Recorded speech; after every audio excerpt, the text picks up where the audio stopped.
Assalamualaikum warahmatullahi wabarakatuh. Salam sejahtera untuk kita semua. Selamat datang kembali di kanal pembelajaran saya pada mata kuliah IT Governance. Di era digital seperti sekarang ini kan hampir semua aspek bisnis itu tergantung sama atau bergantung sama IT ya. Tapi mengelola IT biar sejalan sama tujuan bisnis, aman dari resiko dan efisien itu bukan pekerjaan yang mudah. Kita butuh panduan dan juga alat bantu. Nah, di sesi ini kita akan kenalan sama beberapa model tata kelola TI yang sudah diakui secara internasional dan banyak dipakai di perusahaan besar. Kayak apa saja itu? Jadi sekarang kita akan bahas ITIL yang fokus ke layanan, kemudian ISO atau IC 1799 yang bicara soal keamanan informasi, dan juga COSO yang lebih luas ke pengendalian internal termasuk IT.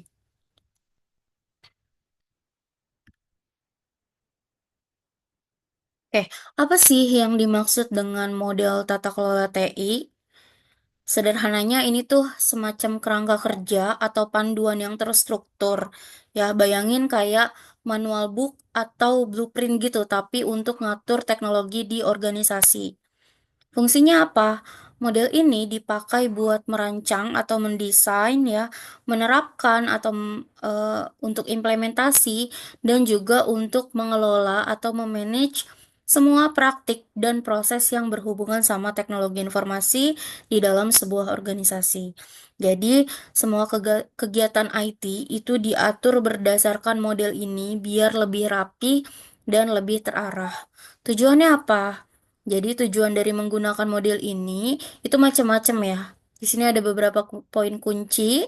Yang pertama, biar TI itu dipakai dengan efektif dan juga efisien. Jadi sumber daya TI itu benar-benar termanfaatkan dengan baik dan nggak ada yang sia-sia.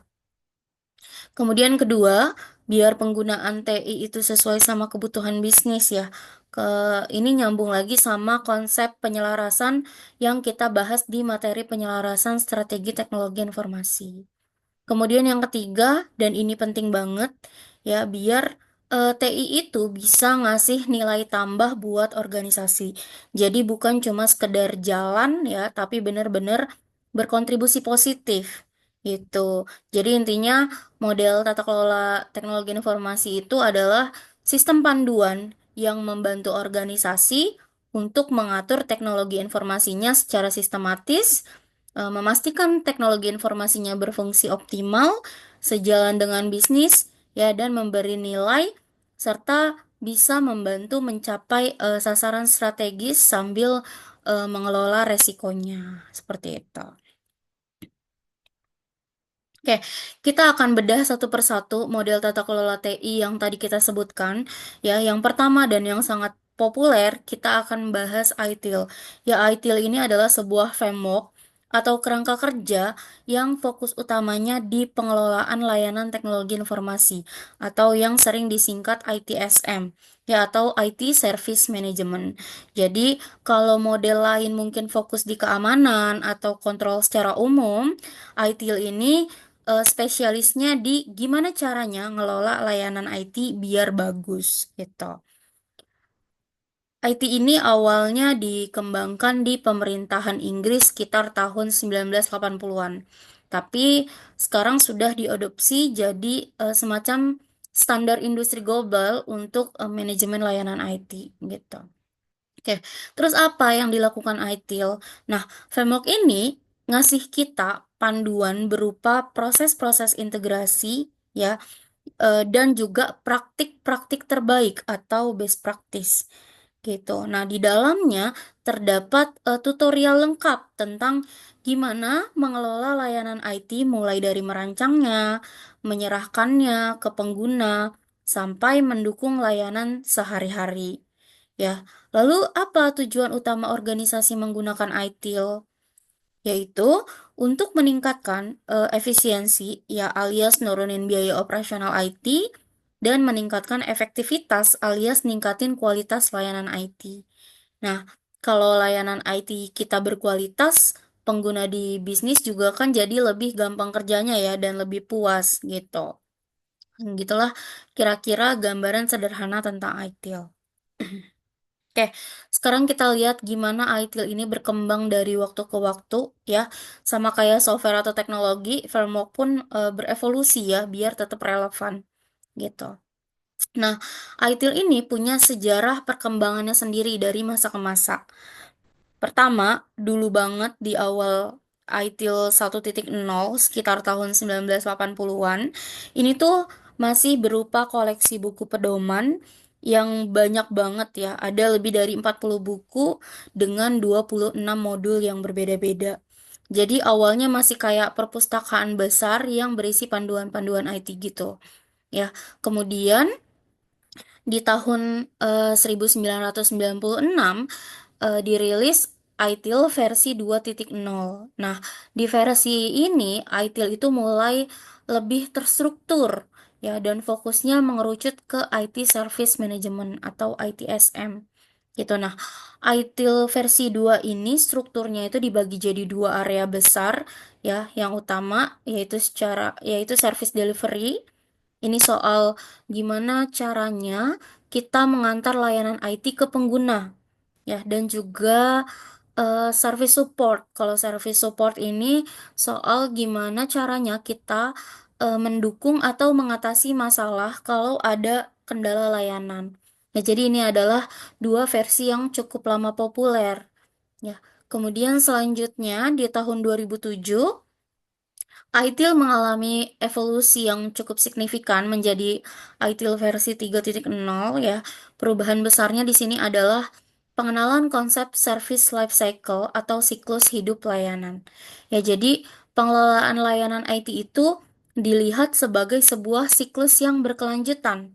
Ya, ITIL versi 3 ini strukturnya itu terdiri dari 5 volume atau 5 tahapan utama dalam siklus hidup layanan.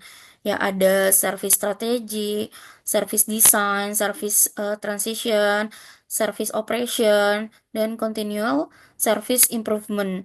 Jadi lebih komprehensif ya. Nah, yang terbarunya di tahun 2019 dirilislah ITIL versi 4.0. Ya, versi ini menandai perubahan pemikiran yang lumayan signifikan.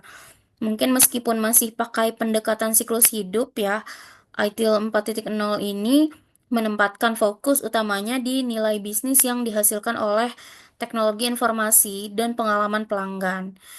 Jadi bukan cuma soal proses internal, tapi lebih ke gimana IT ini beneran ngasih value dan bikin pelanggan baik internal maupun eksternal jadi lebih puas. Ya, jadi ini lebih relevan dengan tren digital saat ini. Jadi kalau kita lihat perjalanannya ya, IT ini tuh terus berkembang dari kumpulan panduan teknis jadi fokus di manajemen layanan IT yang terbagi dua. Lalu ke konsep siklus hidup yang lengkap dan akhirnya di versi terbaru yang menekankan pada value creation ya dan pengalaman pengguna. Oke, sekarang kita lihat apa aja sih yang mau dicapai organisasi kalau pakai ITIL dan apa saja kelebihan dari framework ITIL ini sendiri gitu. Jadi, ketika sebuah organisasi memutuskan untuk mengadopsi ITIL, pasti ada target atau tujuan yang ingin mereka capai dari pengelolaan layanan IT mereka. Ya, pertama, mengurangi biaya-biaya terkait operasional dan pengelolaan IT. Ya, jadi dengan proses yang lebih efisien dari ITIL, ini diharapkan pengeluaran itu bisa ditekankan. Gitu. Kemudian, kedua, meningkatkan ketersediaan atau availability. Ya, ini meningkatkan ketersediaan sistem dan layanan IT. Ya, artinya sistem jadi lebih jarang mati atau down ya, sehingga sistemnya selalu siap dipakai saat dibutuhkan. Kemudian yang ketiga, meningkatkan kapasitas sistem. Nah, TI di sini jadi mampu menampung lebih banyak data atau user ya, seiring pertumbuhan bisnis yang makin berkembang gitu. Terus selanjutnya keempat, meningkatkan throughput. Ya, ini terkait kecepatan proses. Ya, misalnya transaksi atau pengolahan data, jadi lebih cepat dan lebih banyak dalam satu waktu gitu. Kemudian yang kelima, mengoptimalkan pemanfaatan sumber daya IT. Semua resource yang ada, baik hardware, software maupun personal itu dipakai secara efisien. Jadi nggak ada yang nganggur atau nggak ada yang terbuang sumber dayanya gitu. Kemudian yang keenam, meningkatkan skalabilitas ya. Sistem ini eh, jadi lebih mudah ya untuk diperbesar atau disesuaikan kalau bisnisnya makin berkembang gitu. Nah, kalau itu tujuannya, terus apa aja sih yang bikin ITIL ini tuh menarik dan punya kelebihan dibandingkan framework lain atau mungkin kalau nggak pakai panduan sama sekali? Ya, nah pertama, ITIL ini tuh netral. Ya artinya dia nggak terikat sama satu merek ya, gitu. Jadi dia nggak terikat sama satu merek teknologi tertentu, misalnya vendor, ya atau satu platform spesifik gitu. Nah, jadi bisa dipakai di lingkungan IT manapun. Mau pakai teknologinya A, B, atau C, IT itu tetap relevan gitu. Ya, jadi dia netral. Terus kemudian kedua, dia komprehensif. Ya, jadi ITIL mencakup banyak proses dalam manajemen layanan IT dari awal sampai akhir. Ya, jadi panduannya lumayan lengkap. Kemudian yang ketiga, pendekatannya itu modular dan fokus pada kualitas. Jadi ITIL itu terdiri dari modul-modul yang bisa diadopsi sebagian atau seluruhnya. Ya, dan fokus utamanya memang untuk meningkatkan kualitas layanan IT gitu. Kemudian yang keempat, efektivitas biaya. Nah, meskipun perlu investasi untuk implementasinya ya dalam jangka panjang, ITIL ini dianggap efektif secara biaya karena membantu mengurangi pemborosan dan meningkatkan efisiensi operasional. Kemudian kelima, bisa diaplikasikan secara universal. Nah, karena netral dan komprehensif ya, ITIL ini bisa dipakai oleh organisasi di industri apapun. Ya, em, ukuran sebesar apapun ya, atau mau dari negara manapun gitu. Kemudian, keenam, tersedianya banyak alat pendukung. Nah, ITIL itu kan udah lumayan populer ya, sudah sangat populer gitu. Jadi, banyak software atau tools yang didesain untuk membantu implementasi proses-proses ITIL. Sertifikasinya juga pasti banyak tersedia ya. Jadi ITIL ini diminati banyak organisasi karena tujuannya jelas ya, buat bikin layanan IT lebih efisien, lebih berkualitas, terus juga didukung oleh keunggulannya yang netral, ya, terus lengkap, fleksibel, dan terbukti efektif di berbagai macam lingkungan. Oke, setelah kita bahas ITIL yang fokus ke manajemen layanan, sekarang kita pindah ke model atau standar penting lainnya di dalam IT governance, yaitu ISO IC 1799. Nah, standarnya standar internasional ini punya fokus yang spesifik ya, yaitu di keamanan informasi atau information security. ISO atau IC 1799 ini pertama kali diterbitkan di bulan Desember tahun 2000 ya, dikembangkan bareng-bareng eh, sama dua organisasi internasional yang memang jago banget bikin standar ya, yaitu ISO dan IEC ya. Nah, standar ini awalnya terkait dengan persyaratan untuk sistem manajemen keamanan informasi atau ISMS ya, atau Information Security Management System yang dulunya dikenal dengan nomor ISO IEC 27001 ya. Kemudian pada tahun 2005 ada revisi ya, eh, menjadi ISO IEC 1799 yang disebut sebagai tonggak utama dalam perjalanan standarisasi manajemen keamanan informasi. Pokoknya intinya standar ini memberikan panduan tentang praktik-praktik terbaik ya atau best practice dalam mengelola keamanan aset-aset informasi kita. Ya, mulai dari ngatur kebijakan keamanan, mengelola akses sampai ke respon insiden. Jadi kalau ITIL itu manual booknya buat ngasih layanan IT yang bagus, nah ISO IEC 17799 ini adalah manual book buat ngejaga layanan dan informasi kita biar aman dari berbagai macam ancaman gitu.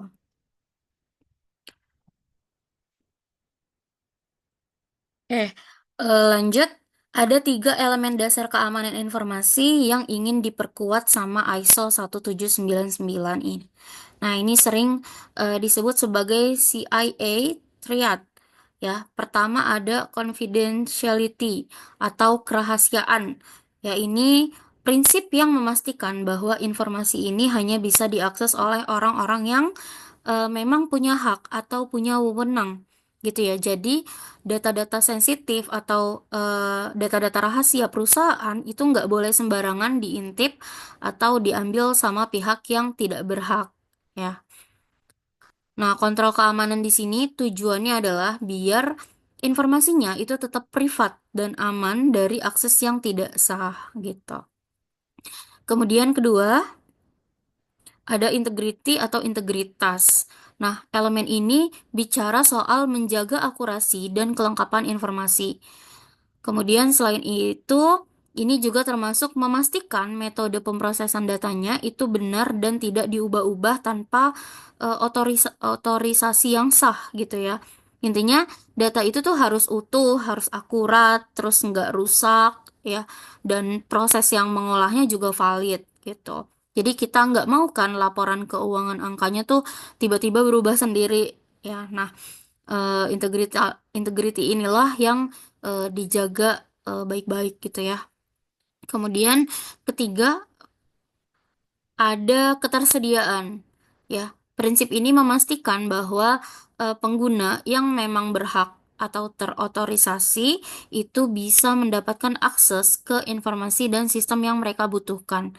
Ya, kapanpun saat mereka memerlukannya. Ya, jadi sistem itu nggak boleh sering down, jaringannya harus stabil, biar si usernya itu bisa kerja tanpa hambatan gitu.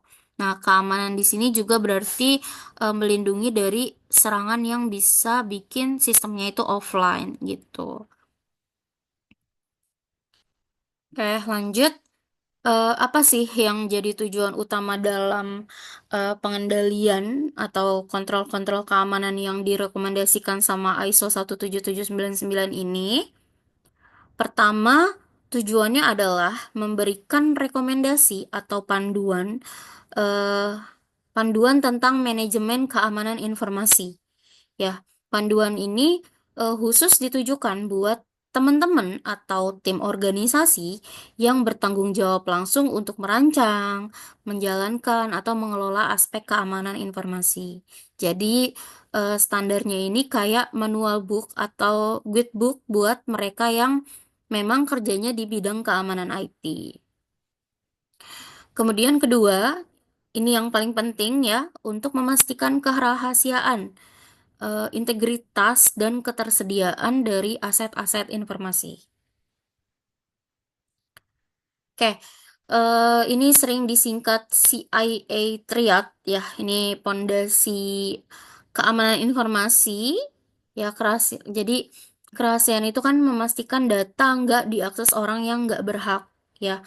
Jadi integritas itu memastikan data itu tuh akurat, lengkap ya, dan nggak dimodifikasi tanpa izin gitu. Terus ketersediaan juga memastikan data atau sistem itu bisa diakses kapanpun saat dibutuhkan. Jadi eh, jaminan bahwa si I, IA Triad ini terjaga itu penting buat perusahaan. Ya, tapi lebih penting lagi buat pelanggan. Ya, kenapa? Karena data mereka itu ada di kita. Ya, mereka butuh layanan yang selalu siap. Mereka nggak mau datanya bocor ataupun salah gitu kan ya.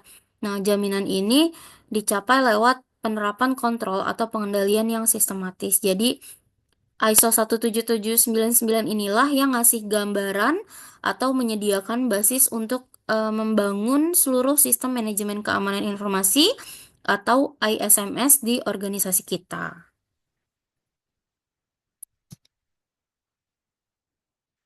Oke, lanjut. Standar ISO IEC 17799 ini tuh memberikan panduan-panduan yang terstruktur ya, dan strukturnya itu dibagi ke dalam 10 area kontrol utama ya atau 10 komponen. Ini kayak daftar apa ya, hal-hal penting ya yang harus diurus kalau kita mau serius soal keamanan informasi. Nah, apa saja 10 komponen itu? Yang pertama ada kebijakan pengamanan atau security policy. Nah, ini kayak pedoman ya yang paling tinggi tentang keamanan informasi di organisasi kita. Semua yang lain itu di bawahnya harus ngikutin kebijakan ini. Terus kemudian kedua, pengendalian akses sistem atau sistem akses kontrol. Nah, ini mengatur soal siapa yang boleh mengakses sistem apa, data apa, dan juga sejauh mana. Ya, tujuannya biar cuma orang yang berhak aja yang bisa masuk gitu. Terus kemudian ketiga, pengelolaan komunikasi dan kegiatan. Ya, atau communication dan operation management. Nah, ini berkaitan sama gimana kita ngatur operasional harian sistem IT dan juga komunikasi data biar datanya ini tetap aman gitu. Terus keempat, pengembangan dan pemeliharaan sistem ya atau sistem development and maintenance. Nah, standar ini ngasih panduan biar pas ya. Atau kalau misalnya ada update sistem baru ya keamanannya udah dibikin dari awal ya jadi bukan cuma ditambahin belakangan. Terus kelima, pengamanan fisik ya dan lingkungan atau physical and environmental security. Nah, ini mengatur keamanan secara fisik nih. Gimana caranya ngelindungin server, ruang IT, ya atau perangkat penting dari ancaman fisik kayak pencurian, kebakaran, atau banjir. Terus kemudian keenam, penyesuaian atau compliance. Nah, ini memastikan organisasi itu mematuhi semua perundang-undangan, ya, kebijakan internal, dan kewajiban keamanan lainnya yang berlaku, biar patuh sama hukum dan sama aturan, gitu. Oke, lanjut ke 8, organisasi keamanan, ya, atau security organization. Nah, ini ngebahas soal gimana struktur tim atau fungsi keamanan di dalam organisasi itu dibentuk, siapa yang bertanggung jawab, ya. Terus bertanggung jawab atas apa, gimana koordinasinya, kayak gitu. Terus kemudian kesembilan, klasifikasi dan pengendalian aset. Nah, ini langkah penting buat identifikasi semua aset informasi kita seperti data, software, hardware gitu ya. Ini diklasifikasikan mana yang paling sensitif, terus gimana cara ngelindunginnya sesuai tingkat kepentingannya. Dan terakhir dalam komponen ISO ini adalah pengelolaan kelangsungan usaha. Ya, ini soal gimana kita merencanakan agar operasional bisnis itu tetap bisa berjalan kalau terjadi insiden besar ya atau misalnya ada bencana yang mengganggu sistem IT. Nah, dengan mengatur 10 area ini, ya, misalnya kita atur ke 10 area ini dengan baik, sebuah organisasi itu bisa membangun fondasi keamanan informasi yang kokoh sesuai dengan standar internasional. Kayak lalu, siapa aja sih sebenarnya yang menggunakan atau memanfaatkan standar ISO ini di dunia nyata? Terus buat apa ya? Nah, ini ada beberapa pengguna utamanya. Yang pertama tentu saja organisasi itu sendiri. Jadi, perusahaan atau institusi lah yang paling utama menggunakan standar ini. Oke, jadi mereka menggunakan ISO ini untuk mempelajari cara-cara terbaik dalam mengelola keamanan informasi, lalu diimplementasikanlah ke internal mereka, gitu. Jadi, salah satu motivasi kuatnya adalah untuk mendapatkan sertifikasi ISO 17799 atau yang sekarang lebih relevan itu ISO 27001 ya. Nah, sertifikasi ini tuh kayak bukti bahwa organisasi kita itu serius ya dan sudah menerapkan praktik keamanan informasi sesuai dengan standar internasional. Jadi ini bisa meningkatkan kepercayaan pelanggan dan juga mitra bisnis gitu. Terus kemudian kedua ada auditor TI. Nah, ini adalah para profesional yang tugasnya memeriksa sistem dan proses TI sebuah organisasi. Ya, mereka menggunakan ISO ini sebagai patokan atau perbandingan ya. Jadi, mereka akan membandingkan kenyataan praktik keamanan informasi di organisasi yang diaudit dengan apa yang seharusnya dilakukan berdasarkan standar ISO 17799 ini. Jadi, hasil auditnya itu nanti bisa jadi masukan penting buat organisasi ya untuk perbaikan ke depannya. Terus yang ketiga ada auditor keuangan. Ini juga ternyata pakai standar ini loh. Ya, meskipun fokus utama mereka itu di laporan keuangan, di transaksi finansial ya. Nah, data-data keuangan itu kan banyak diolah dan disimpan di sistem ya.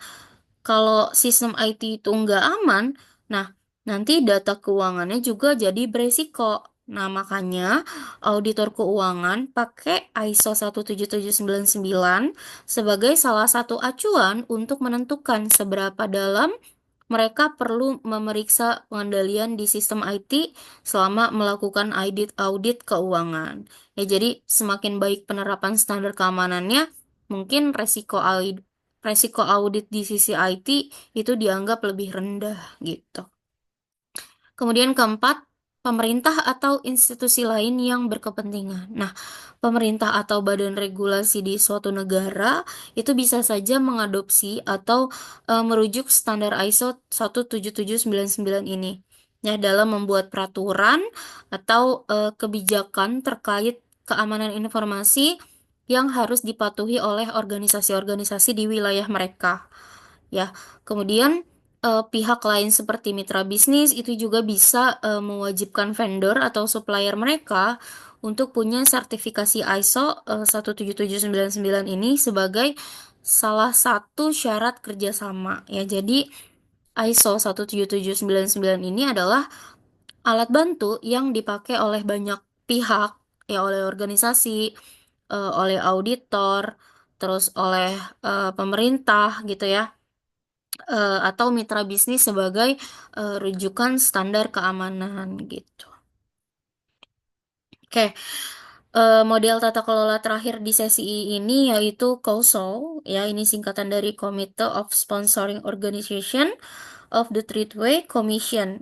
Uh, Namanya itu panjang ya, tapi intinya adalah sebuah komite atau organisasi yang dibentuk oleh beberapa organisasi profesional di Amerika Serikat.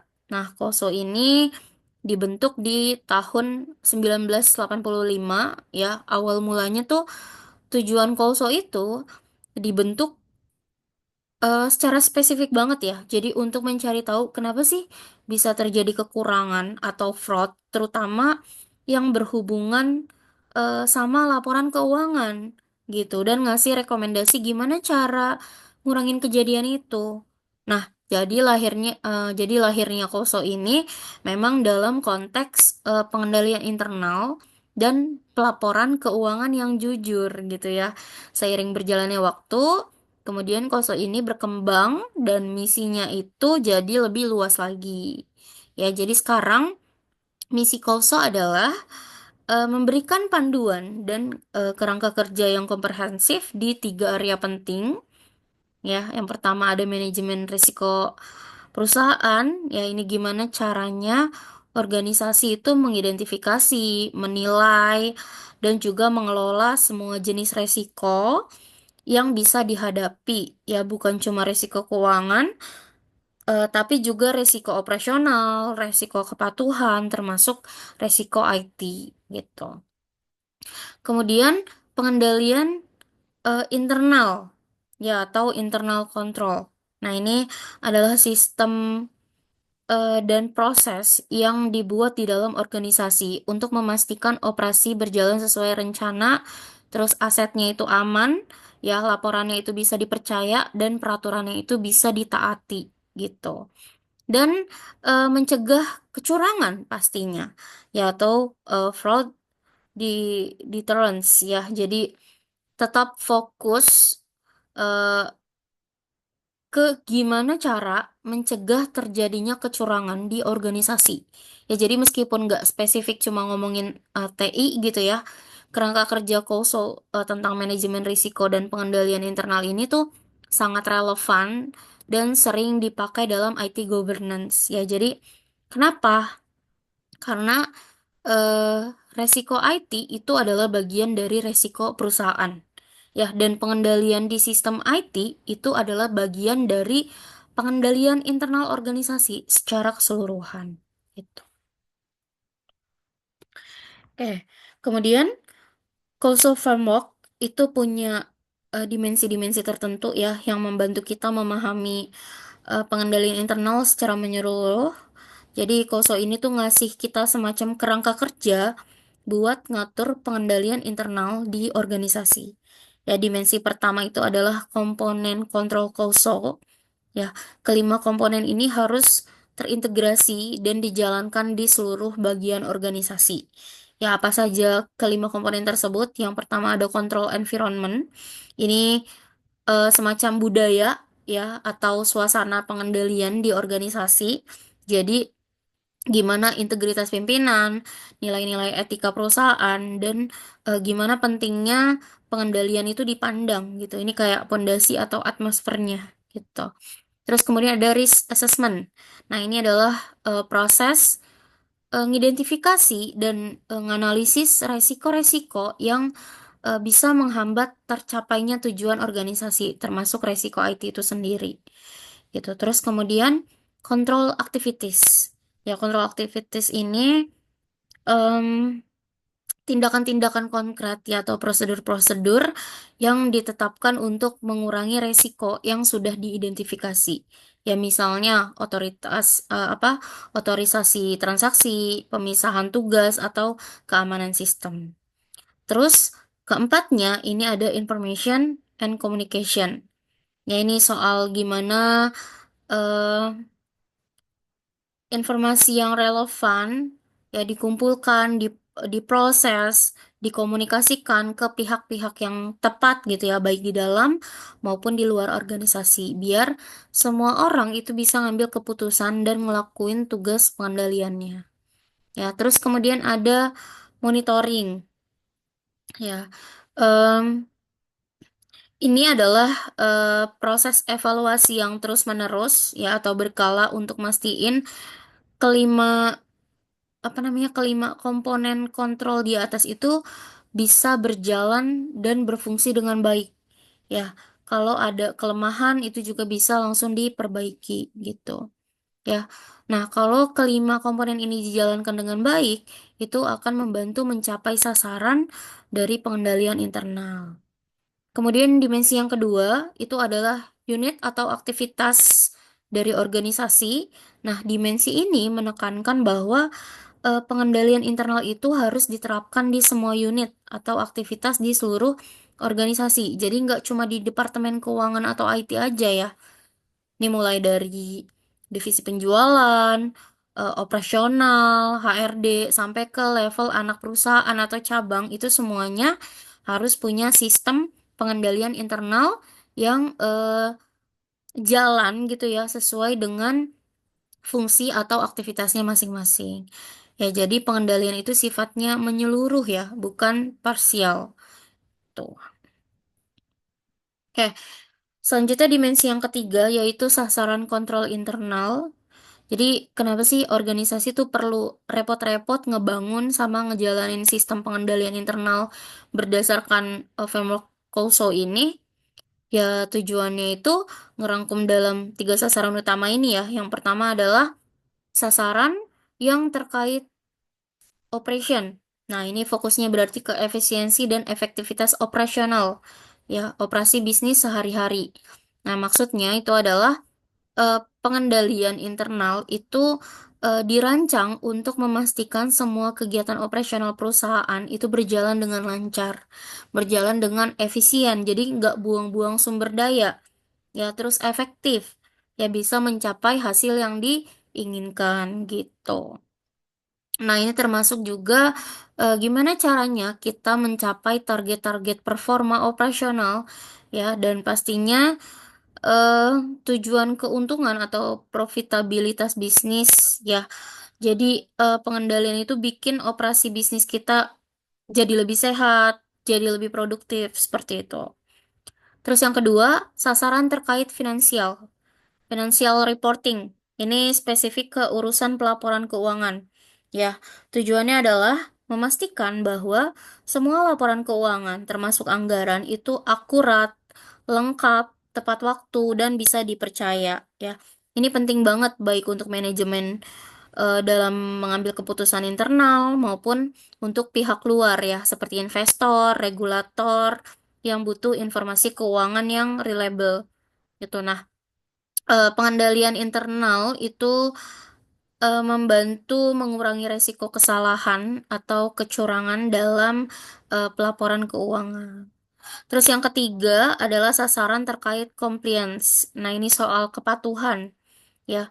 Jadi pengendalian internal itu bertujuan untuk memastikan bahwa organisasinya itu mematuhi semua hukum, ya, semua peraturan, kebijakan internal, dan juga standar-standar lain yang berlaku. Ini penting banget ya, biar organisasinya tuh nggak kena sanksi hukum ya, atau nggak kena denda, atau misalnya masalah gitu ya, masalah reputasi karena melanggar aturan. Oke, tadi kita sudah lihat dimensinya dan sasaran pengendalian internal. Ya, kemudian secara spesifik ini merincikan 5 komponen kunci yang saling berhubungan ya dan harus ada untuk membentuk sistem pengendalian internal yang efektif menurut KOSO. Nah, kelima komponen ini yang akan mendukung tercapainya tujuan organisasi atau entitas gitu. Apa aja kelima komponen tersebut? Yang pertama ada penilaian risiko atau risk assessment. Nah, komponen ini fokus pada proses organisasi dalam eh, menganalisis ya dan juga mengidentifikasi resiko-resiko yang bisa menghambat tercapainya tujuan organisasi atau perusahaan. Ya, setelah resiko diidentifikasi, mereka dinilai seberapa besar kemungkinan dan dampaknya. Ini penting ya biar kita tahu resiko apa aja yang perlu kita kendalikan gitu. Kemudian yang kedua, lingkungan pengendalian atau control environment. Nah, ini adalah komponen pondasi atau atmosfernya ya. Ini soal integritas, nilai etika, filosofi, dan gimana pimpinan organisasi itu memandang pentingnya pengendalian internal. Jadi, kalau pimpinan dan budaya organisasinya udah kuat komitmennya terhadap pengendalian, ini bisa jadi dasar yang baik buat komponen lainnya. Gitu. Kemudian aktivitas pengendalian atau control activities. Nah, kalau resiko sudah diidentifikasi, komponen ini bicara soal tindakan-tindakan yang spesifik ya atau prosedur-prosedur yang ditetapkan untuk mengurangi atau mengelola resiko tersebut. Ya, ini bisa berupa otorisasi, verifikasi, eh, rekonsiliasi, atau keamanan aset. Ya, ini mau fisik ataupun data si asetnya ini. Dan juga pemindahan tugas. Nah, ini adalah aksi nyatanya dalam pengendalian gitu. Kemudian yang keempat, informasi dan komunikasi. Ya, komponen ini menekankan pentingnya informasi yang relevan, yang akurat, ya, tepat waktu, ya, untuk diidentifikasi, untuk dikomunikasikan ke seluruh organisasi dalam bentuk dan kerangka waktu yang memungkinkan orang menjalankan tanggung jawab pengendalian mereka. Ya, juga pentingnya komunikasi dua arah, ya. Dan kelima, pengawasan monitoring, ini adalah komponen terakhir ya soal proses evaluasi yang terus-menerus atau berkala untuk menilai kualitas kinerja sistem itu eh, dinilai ya seiring waktu seperti itu. Nah, tujuannya apa? Biar kita tahu apakah komponen-komponen kontrol lainnya itu masih berjalan dengan baik ya, dan kalau ada kelemahan juga bisa segera diperbaiki. Ini tuh kayak semacam check and recheck gitu secara berkala.